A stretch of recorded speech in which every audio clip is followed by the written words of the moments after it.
வணக்கம். ஆஹா கல்யாணம் சரியில்ல. கௌதம் ஐஸ்வர்யா மதனோட ஃபோட்டோ வச்சுக்கிட்டு இருக்காரு கையில். அவர் பார்த்துக்கிட்டே பேசிக்கிட்டு இருக்காரு. இந்த ஃபோட்டோ வீட்டில் இருக்கிறவங்க எல்லாரும் பார்க்கணும். பார்த்துட்டு அவங்களே உன்னை வீட்டை விட்டு கழுத்து பிடிச்சி வெளியே தள்ளணும், அதை நான் பார்க்கணுன்ட்டு அதை வச்சுக்கிட்டு இருக்காரு. அந்த நேரத்தில் சூர்யா வந்துக்கிட்டு இருக்காரு. இவரை பார்த்ததும் இவர் அந்த ஃபோட்டோவை கசக்கி படிக்கட்டு கீழே போட்டுட்டு வந்துட்டு இவர் ஒளிஞ்சிக்கிறாரு.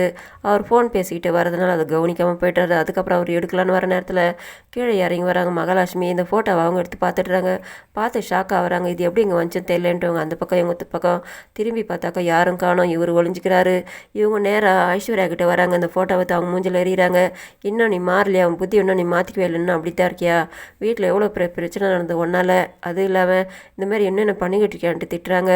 அதை பார்த்தது இவங்க அழுகுறாங்க. ஏன் அழுகுற? நான் திட்டிக்கிட்டு இருக்கேன், நீ எதுக்காக அழுகுறன்னு கேட்கும்போது இவங்க சொல்கிறாங்க நடந்த விஷயங்கள்லாம் பாட்டி தான் அதை கொரியலில் வந்து எடுத்துன்னு வந்து கொடுத்தாங்க. அந்த மதன் கூட படித்தான். ஆனால் அவங்ககிட்ட நான் அந்த மாதிரிலாம் பழகுனது கிடையாது. அதுக்கப்புறம் எதுவுமே பிரச்சனை இல்லை. இப்போ திடீர்னு அவன் ஃபோன் பண்ணுறான், மெசேஜ் பண்ணுறான். நான் யார்கிட்டயாவது சொன்னாக்கா அதை சோஷியல் மீடியாவில் போட்டுவிடுவேன், அசிங்கப்படுத்துவலாம், என்னை மிரட்டுற, எனக்கு பயமாக இருக்குது, நீ தான் என்னை காப்பாற்றணுன்ட்டு இவங்க கேட்குறாங்க. அதை கேட்டு அவங்க ஷாக் ஆகிறாங்க. சரி இந்த விஷயத்தை போய்ட்டு எல்லார்ட்டும் சொல்லிடலாவான்ட்டு. இது பொய்யான விஷயம், ஆனால் நான் நிஜம்னு சொன்னால் கூட நம்ப மாட்டாங்க. நான் பண்ண வேலை அந்த மாதிரி சொன்னால் நம்ப மாட்டாங்க யாரும். அதனால் இது சொல்கிறது வேணான்ட்டு அதை மாதிரி மறைச்சி வச்சிருந்தனால தான் இப்போ இவ்வளோ பெரிய பிரச்சனை நம்மளுக்கு மரியாதை இல்லாமல் போச்சு. இது சொல்லும்போது சொல்கிறது வேணான்றாங்க. ஆனால் நீ தான் என்னை காப்பாற்றணும்னு சொல்கிறாங்க. அதுக்கு இவங்க சொல்கிறாங்க அவன் வேணும்னே தான் பண்ணிக்கிட்டு இருக்கான். எவ்வளோ நாள் அதை இப்போ பண்ணுறதுனாக்கா இது ஏதோ தப்பு நடக்குது மாதிரி இதை நாமளை டீல் பண்ணலான்ட்டு. அதுக்கப்புறம் இவங்க வந்துட்டு சூர்யா கிட்ட சொல்கிறாங்க நடந்த விஷயங்களாம். அதை கேட்டு அவர் கோவப்படுறாரு. அவள் வேணும்னு ஏதாவது பண்ணுவா. அதை கேட்டுட்டு வந்துட்டு நீ என்கிட்ட சொல்லிக்கிட்டு இருக்கியா? நீ உங்கள் அக்கா உங்கள் குடும்பத்தில் எங்கள் அம்மாலாம் நீங்கள் எல்லோரும் ஒரே மாதிரி தானே சொல்லும்போது நீங்கள் எங்களெல்லாம் அசிங்கப்படுத்தாதீங்க, நீங்கள் இதில் தலையிட முடியலாம், விட்டுருங்க, நானே பார்த்துக்கிறேன்ட்டு. அதனால் பெரிய பிரச்சனை வந்தாக்கா அதை நீ தான் ஃபேஸ் பண்ணோம். அப்புறம் இந்த வீட்டில் இருக்க முடியாமல் போயிடும். அதுக்கப்புறம் அந்த வீட்டில் இருக்கிறவங்களாம் உன்னை விரட்டுவாங்க. அப்புறம் உன்னை யாருமே காப்பாற்ற முடியாதுன்னு சொல்லும்போது அந்த மாதிரி ஒரு சூழ்நிலை வந்தாக்கா நானே போய்ட்றேன்ட்டு அவங்க போய்ட்றாங்க. இவர் ஷாக் ஆகுறாரு. இவர் வந்துட்டு ஆஃபீஸில் உட்காந்துக்கிட்டு அதே யோசனையோடு இருக்கார்.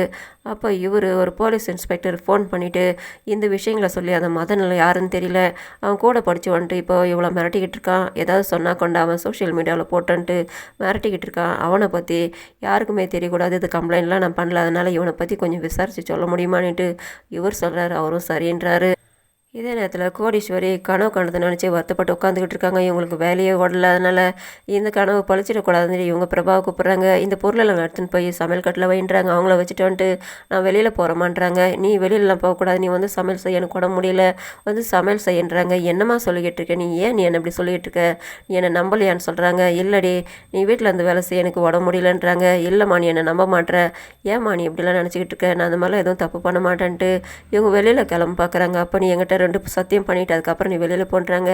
என்னன்னு கேட்கும்போது இவங்க சொல்கிறாங்க நாங்களாம் உனக்கு எப்பயுமே சப்போர்ட்டாக இருப்போம், நீ எந்த தப்பான முடிவு எடுத்துடக்கூடாது, அதே நேரத்தில் விஜயோட கல்யாணத்தில் நீ பிரச்சனை பண்ணக்கூடாது, அதனால் எனக்கு சத்தியம் பண்ணுன்றாங்க. அந்த நேரமாக பார்த்து விஜய் ஃபோன் பண்ணுறாரு. இவங்க வந்து ஃபோன் எடுத்து பேச போகிற நேரத்தில் ஃபோன் அவங்ககிட்ட பேசாதன்றாங்க. நான் பேசலாம், வீடு தேடி வந்துடுவான் பரவாயில்லையான்ட்டு அவங்க ஃபோன் எடுத்துகிட்டு வெளியில் போய்ட்றாங்க. இவங்க புலம்பிக்கிட்டே வந்து உட்காராங்க. பிரபா பார்க்கில் வந்துட்டு உட்காந்து விஜயோட ஃபோட்டோவை நினச்சி அழுதுகிட்டு இருக்காங்க. எனக்குள்ளேயும் காதல் வரும்ன்ட்டு நான் எதிர்பார்க்கல, அப்படியே வந்தது. இவ்வளோ நாளாக நீ என்னை புரிஞ்சிக்கல, எனக்கு உண்மையில ஈடுபாடு வந்து நான் உன்னை காதலிக்கிறேன் எனக்கு தெரிஞ்சதுக்கப்புறம் லேட் ஆகி போச்சு. அதே நேரத்தில் அனாமிகா வந்ததுனால நீ மனசு மாறிட்டியா? நீ என்னை புரிஞ்சிக்கலையா? அனாமிகா வரலனாக்கா நீ என்னை ஏற்றுட்டு இருந்திருப்பியான்ட்டு இவங்க அந்த ஃபோட்டோ வச்சு புலம்பிகிட்டு இருக்காங்க. அனாமிகா உங்களோட கல்யாணம் நடக்கலனாக்கா நல்லாயிருக்கும், ஆனால் நடக்குது, என்னால் ஒன்றும் பண்ண முடியல, அந்த கல்யாணத்தை என்னால் ஏற்றுக்கவும் முடியல, என்னோடய காதல் என்னால் மனசுலேருந்து மறைக்கவும் முடியலன்ட்டு இவங்க வருத்தப்பட்டு தனக்கு தானே புலம்பிகிட்டு இருக்காங்க. இதே நேரத்தில் ஐஸ்வர்யாவுக்கு மதன் ஃபோன் பண்ணுறாரு. இதோட முடியுது. நன்றி, வணக்கம்.